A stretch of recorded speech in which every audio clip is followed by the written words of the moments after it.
Hey guys, my name is Heather Lindsey. And my name is Cornelius Lindsey. And I'm so excited that you landed on Life with the Lindseys. This is so exciting. This gives us an opportunity to share our life with yours. Yes, we're going to be talking about everything from entrepreneurship to ministry to your purpose to why you are here, family, parenting, relationships, marriage, sex, you name it. We are talking about it. So thank you so much for joining us today with Life with the Lindseys. Enjoy it. Hey, everybody out there, man. This is your boy, Cornelius Lindsey. Welcome to another episode of Life with the Lindseys. Unfortunately, y'all getting me today. My wife won't be joining me on the podcast today.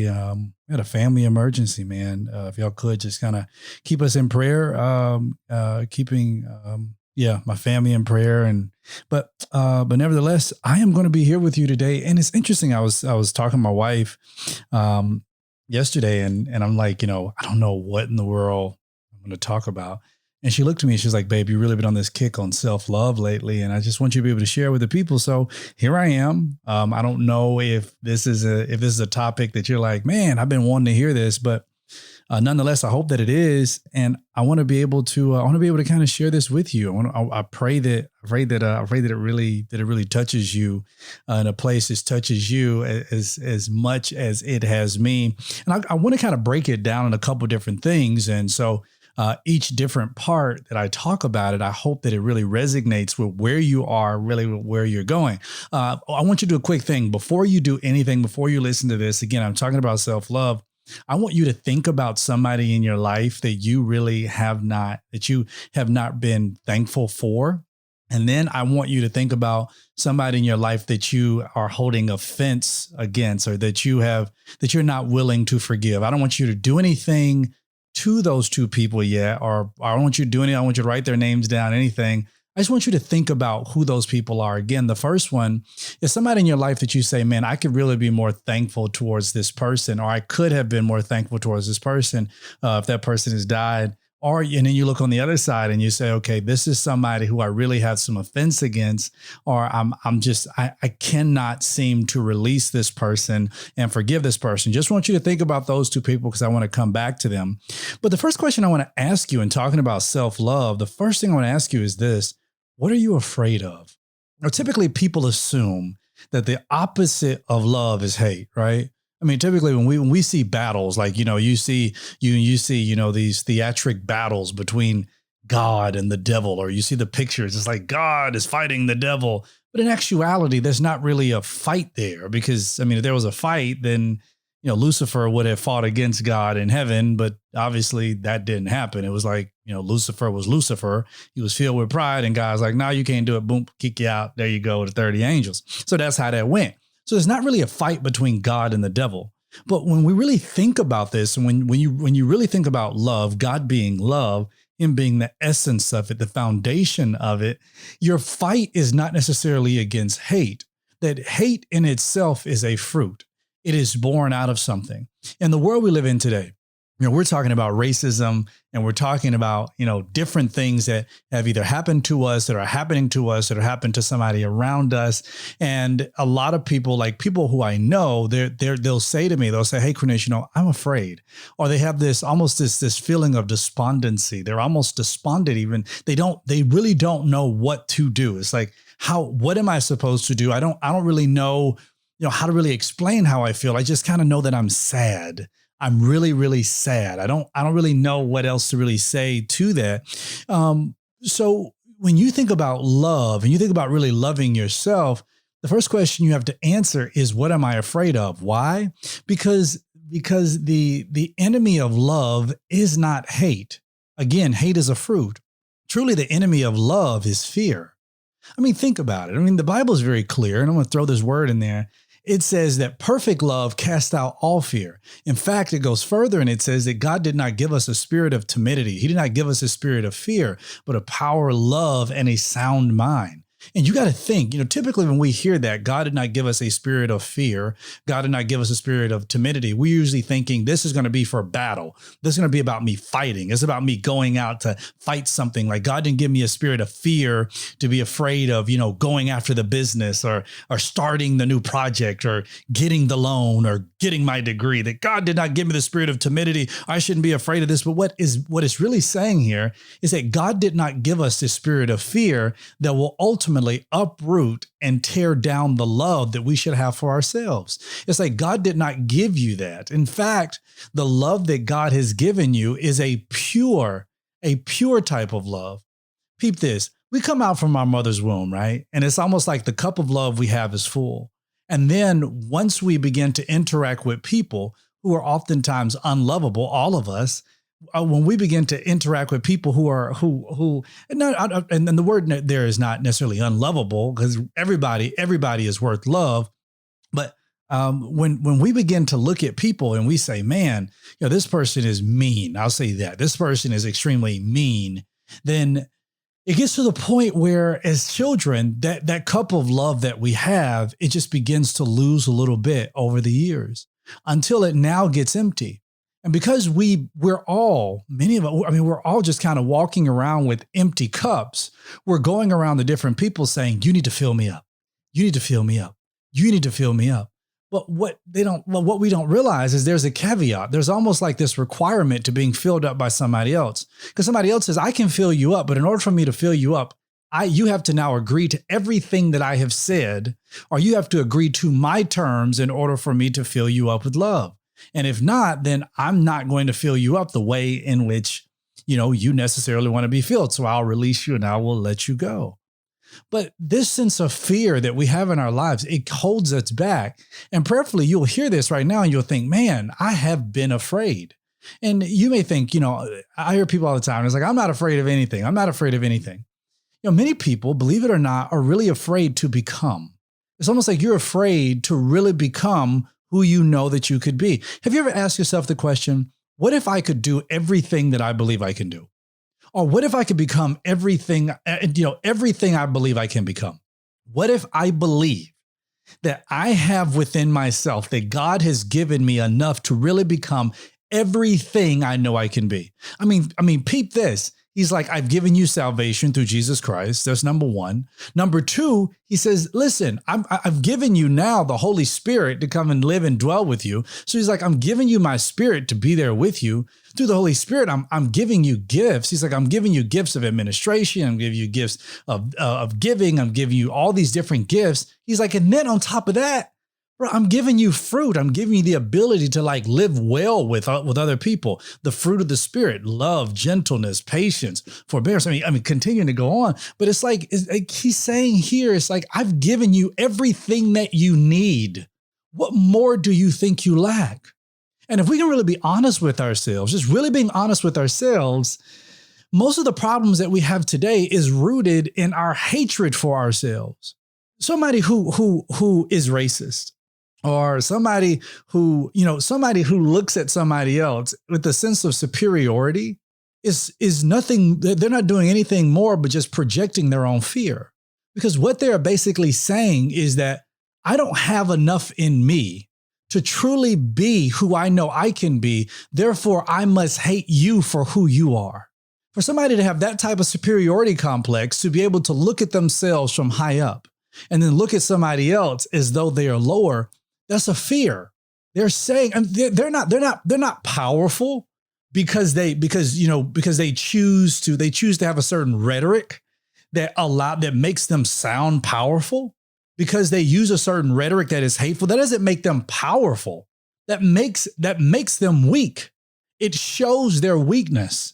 It shows that they have to stand behind what it is that they do, or the skin color they have. They have to stand behind their money. They have to stand behind all of those things because they themselves don't believe they are enough. Racism in its craziest form is rooted in fear. It is the fear that I am not enough, therefore I must make myself superior to somebody else. And continuing forward, I am not enough and I am afraid of what they could be. I'm afraid of what this person could be. I'm afraid of what this person could become. Why? Because I'm not enough for me. That's not just racism. That's also elitism. I mean, it continues on and on, whether you're talking about systematic, racism, where you're talking about, a financial disparity, a wealth disparity in our world today. No matter what argument that you try to make and you try to insert a problem, it is rooted in fear. People hate each other because there's a fear. People murder each other because there's a fear. Either I fear that I will never have you again, or I fear that there's something in you that I want that I could never get for myself, or there's a fear that maybe you are better than me, or there's a fear that maybe you will never respect me like I want to be respected. There's a fear that I'll never be enough, therefore I must take you out in order to make myself feel better. All of those things, ladies and gentlemen, they're rooted in fear. And you have to really sit down and ask yourself a very important question. And that question is, what am I afraid of? What am I afraid of? Like, look at yourself. Don't think about anybody else in this moment. Yes, in the beginning, I told you to think about those two people. We'll get to those two people. But right now, I really want you to think, what am I afraid of? Why is there such hatred in my heart? Why is there such rebellion in my heart? What am I afraid of? I can tell you a number of people who've come to me and said, I feel afraid. And I said, okay, why are you afraid? I'm afraid because, maybe I feel like the police are going to stop, my child and kill my child. Or I'm afraid because I feel like, if I go for a jog, I'm going to die. Or I'm afraid that, now that all this anger and animosity is in the world, that somehow, they're going to try to take me out. Or maybe I'm afraid because of this, or maybe I'm afraid because of that. And I asked them the question, why are you afraid? What part of that is making you afraid? Well, I don't want to die. Okay, now let's deal with that. Because now we need to deal with your fear. And ultimately, once we go through all of those different questions, it's going to lead us right back to this one place. And that is that either number one, you have not developed a love for self. And then number two, you have not truly developed a true love for God. And I know that's a very difficult question. That's a hard question for many of us to sit back, to think about, to ponder, and to answer. And then a very difficult question for us to answer truthfully. You feel me? Like, to answer this truthfully. What am I afraid of? You have the 10 Commandments. Thou shalt not murder, thou shalt not covet, thou shalt not lie, all different things. But here's the thing. Typically, when people talk about lying, in the conversation we have, we're usually talking about lying with one another. I, for one, do not believe that we lie more to each other. You know who I believe that we lie the most to? Ourselves. We lie to ourselves. You have singles right now who are listening to me. Maybe you're single and you're afraid. The only reason why you want to be married is not because you really want to find companionship, not because you really want to be with somebody to really have for life. The only reason why you want to be in companionship is because you're afraid of being by yourself. And you assume that having a warm body in your bed is going to somehow deal with your fear. But in actuality, it is your fear that will lead. It is your fear that will mix with all of the trauma in your life that will ultimately get you into a relationship, that will get you into a marriage that will be hell on earth because you did not deal with the fear. The fear had nothing to do with marriage. The fear had everything to do with you not loving yourself and being okay with being by yourself. That doesn't necessarily mean you have to be alone. I know I'm never alone. Why? Because God is with me. But it's something about being by myself and loving myself enough to know that in my own space, in everything that I do, in my own space, I'm okay with me. But some people hate themselves so much that they can't even be okay with them in their own space. And that has to be dealt with. Like, legit, that has to be dealt with. Legit. Like, there are some married people who are so afraid to look themselves in the mirror and say, what am I afraid of? And their fear is, well, I'm afraid that if I continue in this marriage, I'm going to continue to be miserable. Well, why are you going to be miserable? Because I don't like my spouse. Typically, when people start looking at the spouse first, that becomes the first issue. That becomes the first problem. Why? Because the issue is not really with the spouse. Now, at times, yes, that is there. I'm not giving a blanket statement for all the time. But what I am saying here is that the issue here is not necessarily with the spouse. The issue here is that we first must start with you. You're fearful of being by yourself. That's the reason why you're willing to stay with somebody who is killing you. Now, this is not me advocating for divorce. That is not what I advocate for. But what I am doing here is giving you a prime example of fear. The issue has really nothing to do with your spouse. What you have not dealt with is you.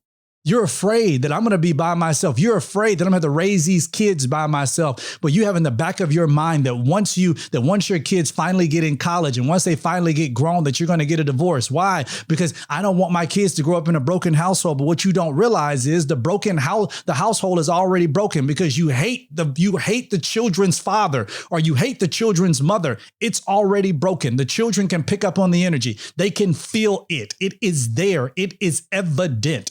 They see it, they feel it, they know it. When they leave, they will ultimately become it because our children do not always take in what we teach. They take in what they see. They see your fear. They see your fear. And your fear, ladies and gentlemen, listen to me. Your fear is stopping you. Your fear is ruining you. You're afraid to leave the job. Why? Because you are afraid. You have a fear of what is going to happen or the fear of having to transition to something else because now that means you have to change. And that means that you may ultimately have to become somebody else. Why? Because you are afraid of change. You're afraid of really becoming and you're afraid. But you got to analyze your own fear. You have to do that for yourself. Now, coming up here, I want to be able to talk about expectations. Our expectations then come in and begin to stifle love in relationships. Be right back. Okay, so we all want to do the right thing to keep our bodies healthy in the long run, right, baby? That's right. We're going to live together forever. So even, forever. But even if we eat all of the kale salads and drink all the green smoothies, then we're still going to have some gaps in our diet, you guys. And this is why it's so important that you are taking a multivitamin. I love Ritual. It's super natural. It's a research vitamin for women. Now, it's just too easy to take capsules that provide 9 nutrients that you need to support a strong foundation for your health. Now, I like it because it does not hurt my stomach. I make sure, I'm getting all the right nutrients from D3 to omega-3. Again, it fills the gaps in my diet. Better health doesn't happen overnight. And right now, Ritual is offering all of our listeners 10% off during your first 3 months. Come on. That means you fill in all the gaps in your diet with Essential for Women. Fellas, get it for your ladies. It's a small step that helps support a healthy foundation for your body. You visit ritual.com/LWL to start your ritual today. It's that easy. Just go to ritual.com/LWL. That's 10% off during your first 3 months at ritual.com/LWL. Now, here we go. Let's talk about some expectations, y'all. Hey, y'all riding with me? I hope y'all like, yo, give me some more of this. Yo, give me this, bro. This is good. But anyway, peep this. Like, I grew up. Now, I didn't necessarily grow up in church. I went to this small, Baptist church when I was younger, all the way in the country, St. John Missionary Baptist Church. And I don't really remember much of anything that I learned there. I don't remember anything. Then I joined this Pentecostal church, and completely different, but whatever. But, one thing that I did hear growing up, and it really didn't happen until my college age years. It was as if the idea or the topic of self-love inside of the church was so taboo. And it was like, don't talk about that because that's anti-God. And I'm like, well, back then I listened and I was like, you know what? You're right. Self-love is not true agape love. That's not God's love. And But the more that I analyze this subject and I think about it and seeing it being the root of a lot of our issues, the more that I see the fallacy and the problem with the statement that self-love has nothing to do with God. Peep this now. Expectations ultimately breeds frustration, and frustration ultimately breeds disappointment. For instance, let's just say you get into a relationship, all right? Are you in a relationship right now?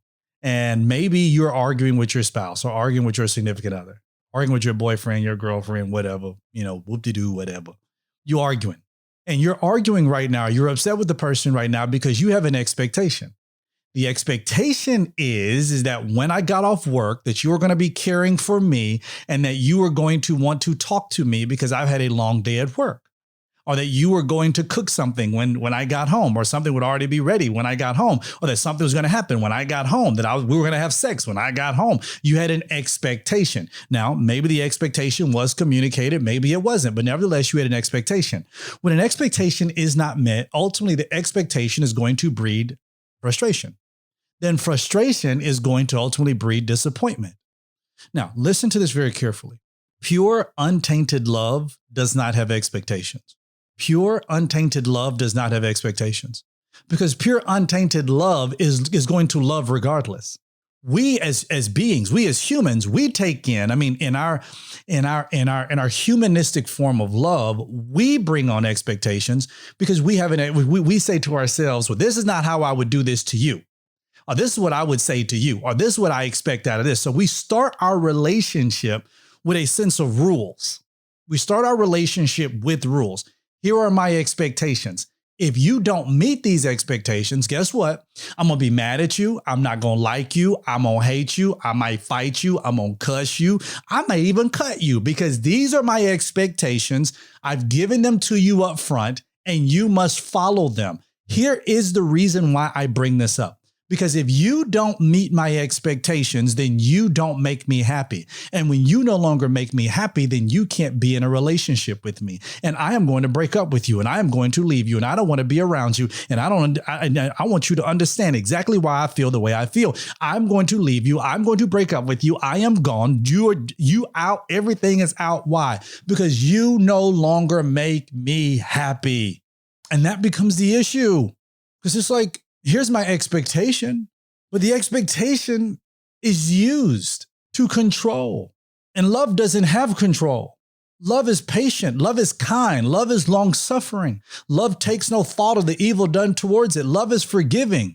Like, consider everything that love is, and love does not have this sense of control. But in relationships, we are taught to create and have certain laws in the relationship in order to have control in the relationship, in order for people to say, this is what you must do in order to keep me. When we don't realize that the people we give expectations to are fallible. We are all humans. We are all incapable of perfection. So when somebody misses the mark and does not meet our expectations, then we say, I'm better than this. I'm moving on. But what happened to the love? Yes, but love wouldn't do that to me, because love wouldn't abuse me, and love wouldn't do all these things to me, and love wouldn't do what love, perfect, untainted love comes without a sense of expectation. And no, I'm not telling you to stay there and continue to get beat. That is not what I'm saying. But what I am saying here, love in its purest form does not come with expectations. So if you are in the relationship right now, and you are frustrated, and you're disappointed and all these different things, I want you to go and center in and ask yourself the question, what have I expected out of someone who does not have the capability of really giving me perfection? Because, and here's the reason why I asked you to ask yourself that. You expect it out of the person because you're empty of it yourself. Like, there's a sense of emptiness in all of us. You want to know what a major issue is in our world today? It's not the fact, it's not legislation, it's not laws. Again, I've said this many times. I'll say it again. If laws and legislation work, then people wouldn't still get, speeding tickets.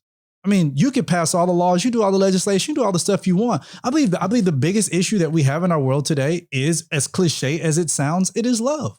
It is our inability to truly love ourselves, and it's our inability to truly love others. Because how can you love others when you don't love yourself? You can't give out of a cup that's empty.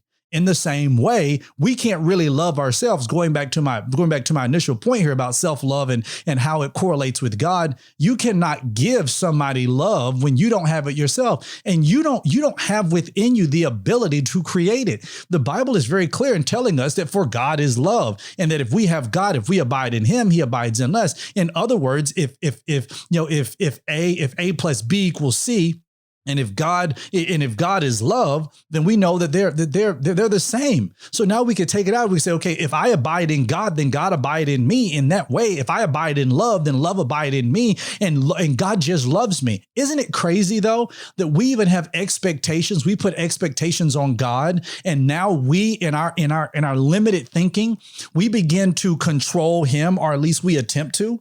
And we say, God, if you don't make me happy, if you don't bring this now, if you don't do it when I turn 25, if you don't do it when I turn 30, if you don't make it happen by the time I turn 35, then it's not going to work. It's not going to be what I want it to be. God, if you don't do it then, because here's my list of expectations, here's my list of demands, and God, you didn't meet them, and God, I'm frustrated, and God, I'm disappointed. Therefore, I no longer have anything to do with you. I don't know if I still believe in you anymore. I don't know if I still want you anymore. Why? Because I haven't dealt with the trauma in my own life. I haven't dealt with the fact that I am empty of one thing. I'm putting expectations on someone else who's giving me everything. You say, well, what did he give me? But number one, he gave you redemption through Jesus Christ. You want to know what that is? Love. Peep this. Peep this. God doesn't even have the expectation of us that we would actually love him, because the scripture actually says that we love him because he first loved us. God's like, I have no expectation you're going to really love me, so therefore I'm going to love you first. To just go ahead and give you the ability to love. Maybe if you see me doing it, then you'll do it too. Like, God doesn't have the ability that you're going to actually follow him. Like, you know, he's like, I give you everything that I give you everything that I got. It's almost like in the garden. I give you every fruit bearing seed that you can have to use as your food. I give you everything that you need. I give you the birds of the sky. I gave you the fowl of I gave you the fowl of the air. I gave you the beasts of the field. I gave you the fish of the sea. I gave you everything that you need. And for you, my child, is still not enough. Why? Because you're empty. Because you're looking for satisfaction in every other place but in yourself. And you don't love you. You don't love you. And that is what we have to deal with. The fact that we're not loving us, and we're not, I mean, you're not really looking at you and really talking about what you're doing for your own life. And you have to do that for you. Nobody else can do that for you. I'm going to tell you where this all came from. Right after this. I don't know about you guys, but it's like Christmas when I get my HelloFresh box. Yes. You guys, I'm obsessed with the fresh, pre-measured ingredients and mouth-watering seasonal recipes delivered right to your door. America's literally #1 meal kit. And I've tried them all, babe. I've literally tried them all. First, the meals are delicious. The food is actually good. And there's something for everybody, from low-calorie, vegetarian, and there's family-friendly recipes that the kids actually eat. It saves time. I can just kind of show you a picture and say, babe, which one do you want to eat? Which is amazing. I know, it's so great. And it saves me a ton of time. And I also love that it's sustainable. I'm not wasting food, because beforehand I was finding that I was wasting so much food going to the grocery store and buying groceries I don't even use. Yeah. I mean, I think one of the last meals you made, it was like it was a chicken. I forget the sauce they had with it, but I love the fact that the chicken already came in there. You already had the potatoes. You already had the veggies. I mean, everything was already there. You didn't have to add anything to it. For me, I'm a big seasoned guy. It was perfectly seasoned. You're I welcome. love that. I know. See, look at that. See, you get everything you got from it, but I absolutely loved it. Hey, here's the thing. You go to HelloFresh.com/LWL60 and you use code LWL60 to get $60 off your first 3 weeks, including, this is including free shipping on your first box. Additional restrictions apply, but please visit HelloFresh.com for more details. Again, HelloFresh.com/LWL60 and use code LWL60 to get $60 off your first 3 weeks, including free shipping on your first box. Again, the additional restrictions do apply, but please visit HelloFresh.com for more details. Get it today. So, I chose to do this program.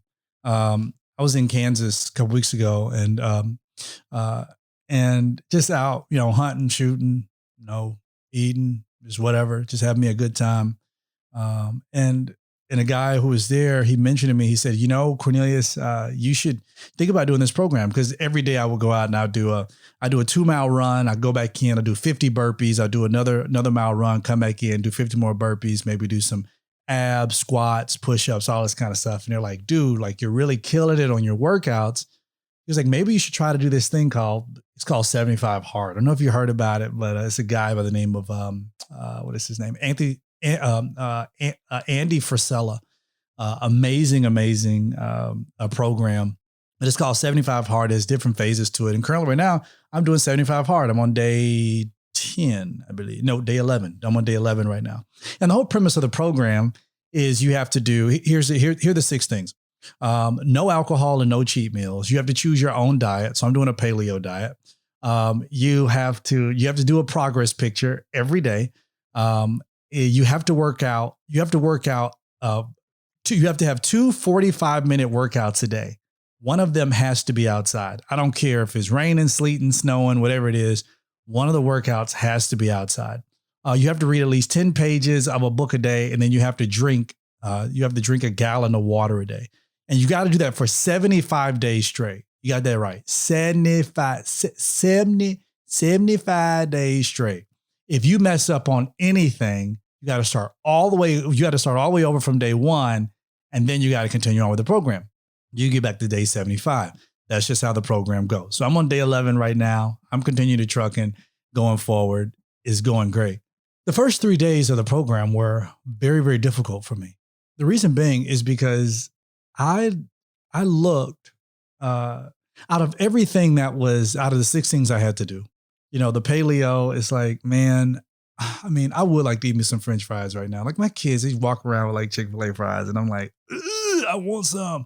But you know what? That's easy. I can deal with that. The no alcohol and no cheat meals. It is what it is. Move on. I'll get a drink later. The reading 10 pages of a book, easy. Got that down. We can move on. The 2 45-minute workouts. I mean, hey, if in the gym, I'd be working out for like 2.5 hours anyway. The only problem is that now you have to do one outside and they can't be right after each other. So now that is a bit, inconvenient. I mean, I've already worked outside at night. I've already worked outside in the rain. I've already worked outside in, scorching heat weather. So it's like, whatever. I've done that. I'll do it. I'll keep doing it. It don't matter to me.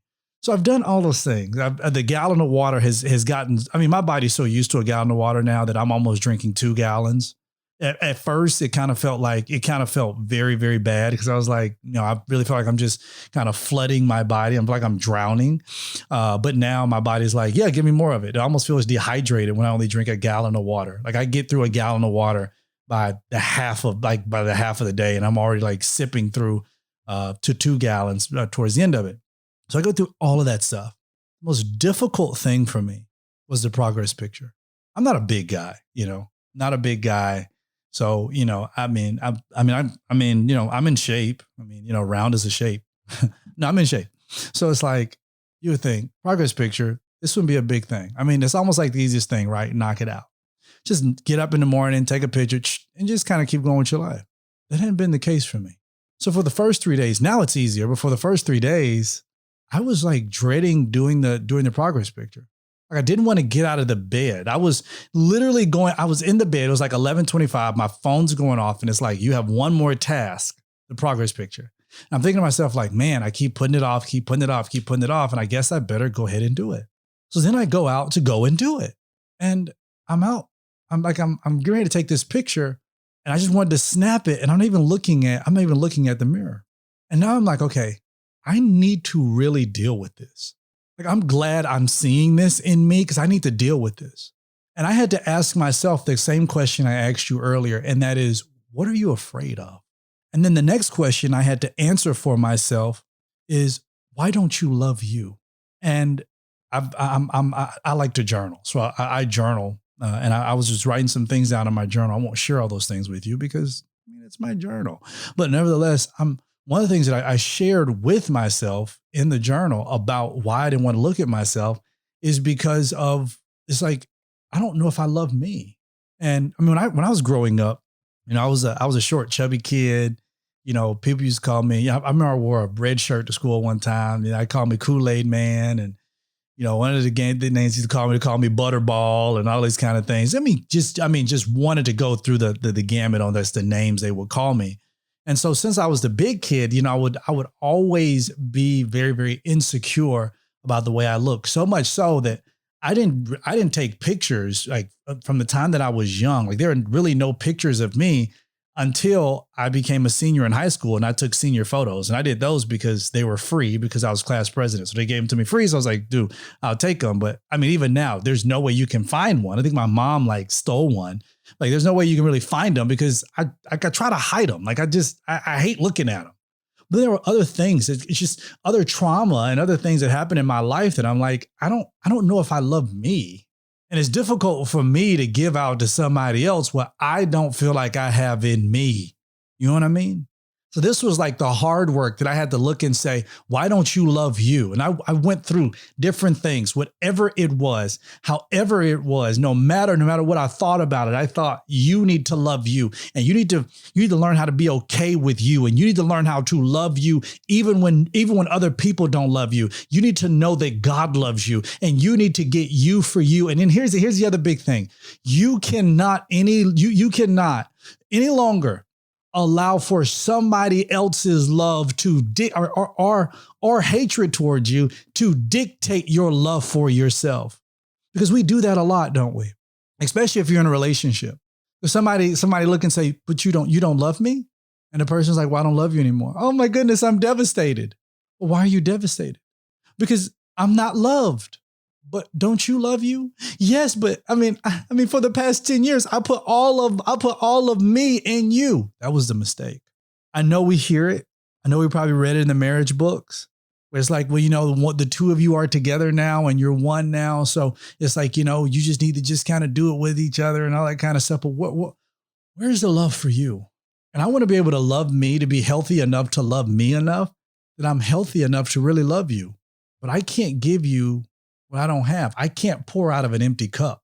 And there's so many marriages, so many relationships, maybe your own right now, where you're like, I hear exactly what you are saying. And that is the issue in my marriage. That is the issue we're walking through right now, that we're mad at each other and I don't feel like we love each other. And could it be that the two of you are very much compatible for each other? The problem is that you just don't love yourselves. If you just get your eyes off of each other for just a second, ask yourself, do you love you? And if not, are you willing to do the hard work, which is deal with your own trauma instead of trying to deal with somebody else's? Our world is just full of gossip and envy and jealousy and anger and all these different things. And it's born out of fear. And people say, but Cornelius, I'm angry. I get you're angry. And I'll say something crazy. I know it's just absolutely radical. The Bible says it, but it's absolutely radical in today's time. But be angry and sin not. Don't you say that because I'm angry. God was angry. Absolutely. God was angry in the Bible. But anger should not lead us to sin. Yeah, I hear what you're saying, but you don't understand my anger. I do understand your anger, but can you answer the question? Because your anger is a fruit of a root of fear. You are angry because you are fearful. We get mad because we are fearful. In the beginning of my marriage, I would get so mad at my wife. I would get so mad at her because one of the things that I feared the most was not being enough, was being inadequate. That maybe I couldn't live up to be the husband that she needed me to be, or maybe I never live up to be the father that I knew I could be, or maybe I knew I never live up to be anything that I knew I could be. And because I was afraid, anytime she would say something to me like, "Baby, I wish you could do this better," or I wish you did this, or I wish you did that, it triggered me because it's almost like it confirmed in me that I wasn't enough. I didn't take it as if this is a good learning experience. Let me learn from this and let me grow. No, I took it as you need to do this. You need to do that because you're not enough. You're not enough. You're not enough. You're not enough. You're not enough. And that just continued to haunt me. And as I looked at myself in that mirror on day 1 and day 2 and day 3, I had to look at myself and say, you're enough. But what about everything I lack? Boy, you're enough. Why? Because God loves you and you need to love you. Yeah, but what does it have to do with everything I need to learn? You can learn it. It doesn't mean you're empty. You're enough. And everything you learn is just going to make you better. Those things begin to mount up just in my life. I just started to look at myself and really ask myself the question, Am I enough? I mean, right now, asking yourself the question, am I enough? Ask yourself that question. Am I enough? I don't want you any longer to listen to the voices that have always spoken to you, that told you that you're not enough, that made you hate yourself. That made you hate yourself. I'm not talking about this, this fake thing out here making you hate yourself, you hate your skin color. I'm not talking about that kind of stuff, man. I'm talking about like the real trauma of the things that you have dealt with in your life that makes you hate you. Because it goes a lot deeper than skin color. When somebody says, I don't necessarily like being dark. I don't necessarily like being this. Or I don't necessarily like, my skin. I don't like this. This is a soul issue. A soul issue. This is something that is much deeper, that is on the outside. Man looks at the outside, but there's a reason why God looks at the heart, because that is where all of the issues come out. That's what the words say. The words say all of the issues comes out of the heart. And here's the thing, y'all. If we are going to outlast in life, then that means we have to push past the easy and get over into the hard. And the hard work is dealing with the heart, is dealing with the issues of the heart. You can do everything else, but until you deal with those issues, we're going to keep coming back to this place over and over again. I'm not talking about the place you are in the world. I'm talking about the place you are in right now in life. And here's the thing. You can make all the money in the world. You can do all the things you want to do. You can have the wife and the child you want to have. You can write all the books. You can become an influencer, do all of that crap. And I'm going to tell you something. You're going to sit there in your big house with all of your money, and you are going to be lonely with kids running all around, with things happening in your life, because you became an achiever. I know what that is like. You became an achiever. That is what I am. I'm an achiever. I like to achieve. But the problem is with achieving by itself is that it doesn't become a cure. It doesn't become a cure for the fear that is embedded in your heart. You're going to have to deal with the fear. If you don't deal with it, it's going to deal with you. If you don't deal with your self-hatred, it's going to deal with you. I mean, hell, that's what's happening in the world today. Look at the world today. It's self-hatred. I had somebody was saying to me, they said, man, people are so hateful right now. What do you see in the world? Hate. Well, I mean, this is biblical, y'all. People can only give what they have. And if their cup was filled with love, we'd be a loving world. We want to shout. We want to get people. I want you to understand me, understand this, understand that, understand. But at the root of it, at the heart of it, man, people, we're scared. We're scared to love because love is scary in its purest form. In its purest form, love ain't got no kind of expectations. Right after this, I want to bring back to you why I told you to think of those two different people. I want to tell you why right after this. So in the beginning of this, I told you to think about somebody in your life that you say you could be more thankful for, or you could have been more thankful for. Maybe it was a mom, maybe it was a caregiver, maybe it was your father, maybe it was somebody who helped you out, in a near-death situation. Maybe, I don't know who the person was. Whoever that person was, I want you to think about them right now. And I also want you to think about somebody right now who you say, I need to forgive. I need to forgive this person. I mean, whoever that person, and it could be many people. In the process of self-love, one of the things in the process is the ability to release, because releasing is necessary. Believe it or not, but your brain, your conscious, your subconscious, your conscious, everything is holding on to material throughout your life. It holds on to things. Your heart is holding on to things. And the longer you go on with the trauma, and I'm not saying don't deal with it just because you're doing this now. I'm saying seek it out to deal with it. I mean, I go to therapy. I love it. Whatever, do what you do. But you go after it. And the reason why you go after it and you're willing to outlast through it is because you got to deal with the things in your life that you're holding on to and you refuse to release. So I want you to release it right now. I want you to release whoever that person is that you say, I could have been more grateful. I'm more thankful for that person. If that person is alive today, like, do something right now. Like, even if it's just sending a text message, or maybe it's making a phone call, or maybe it's sending an email, just saying, I could be more thankful for you. What you're doing is you are releasing thanksgiving from your heart. You have, it creates this attitude of thankfulness, which is going to ultimately create this sense of love. Why? Because you'll learn to be thankful. When you can learn to be thankful for somebody else, you'll learn to be thankful for yourself. Like, I'm thankful for God, and I'm thankful. I'm so thankful that I have this ability. I can be able to do this. And oftentimes when you hear the concept of self-love, a lot of the opponents of it will always say, I hate self-love because self-love is rooted in pride. Not necessarily. That's conceit. Conceit and pride and what Lucifer had in heaven was all of, I will rise above this and I will do this and I will do that. That's not self-love. That's conceit. That is pride. Self-love is knowing that all I have is because God gives it to me. I am absolutely, undeniably, positively nothing without him.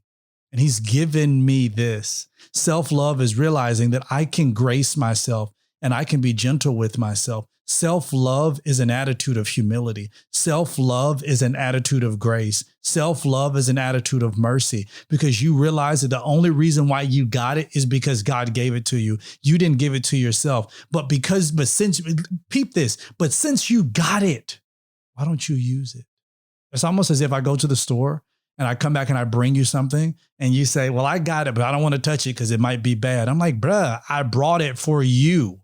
Yeah, but I don't know if I should get it, because if I get it, then it's going to kind of make me bad. God's like, bruh, I mean, when you woke up this morning, it was like new grace. Why won't you just take it? I would, but I don't know. I don't deserve it. Duh. I know you don't. That's why I'm giving it to you. But God, I know you don't love me. Why? Because of what I did. That's because we put an expectation that God does not love you because you have broken something. When God says, child, I loved you before you ever loved me. But it is our brokenness that leads us to believe that God will have nothing to do with us because somehow we're broken, as if he doesn't already know it. The second person I asked you to think about was somebody you needed to forgive. Love in its purest form is forgiveness. I know what you're thinking.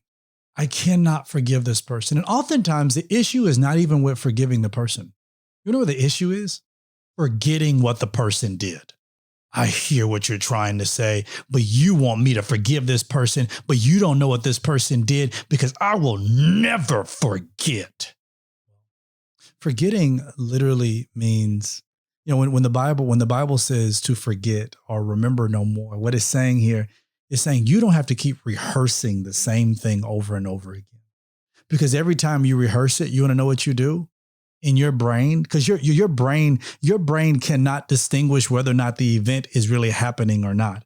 That's the reason why when you go to theme parks and you're on the roller coaster ride and you got all the things happening right now and it all gets dark and the stars are out there and everything else, your brain, and the reason why, you start to have that euphoric feeling like, oh, I'm about to die. I don't know what's going on. And it's almost like you're in that world at the moment. It's because your brain does not have the ability to try to go in and out of certain situations. Your brain just takes in information and says, we must be in trouble right now, so we must freeze. Or this must be something right now. We're in this right now and you're afraid, so do this. We're in. And so in your brain, you just keep rehearsing the same thing. And since you keep rehearsing it, the trauma continues to happen because of it. And it becomes more and more and more traumatic. You begin to look at your life and you think, why is this so traumatic? Why can't I just forgive? Why can't I just release? Why can't I just let go? Because you refuse to stop rehearsing. The first step to stop rehearsing what the trauma is to finally forgive the oppressor. Forgive, and say, I'll remember no more. I know you say, that's easier said than done because you don't know what they did. I don't know what that person did to you, but I do know what God has done for you. And if you can believe that in this moment, man, your whole life will change. There's so much more I wish I could share here right now. So much more I wish I could share here right now, but I just can't. I can't. I mean, right now I'm all over time. My wife's gonna be like, oh my God, I wish you really stop it. I wish I could share so much more with you right now. Hey, if this is a great episode, I would love to do this again. I want to hear what you think. I want to hear your thoughts. I want to be able to know if you want me to continue on this whole thing of self-love. I got so much more I could talk about here. I believe it's really edifying, not just for you personally, but also for relationships, friendships, family, so on and so forth. And here's the thing, y'all, before you set out to find somebody, I want you to love somebody, and that somebody is you. God bless y'all. Don't forget to share this with all your friends. Make sure you go on, make sure you subscribe, all that kind of good stuff. And hey, if you want to know what I think about everything that's been going on politically, all that kind of stuff, don't forget to check out my political podcast entitled Silent Majority. Yes, it's called Silent Majority. Make sure you check it out today, y'all. God bless.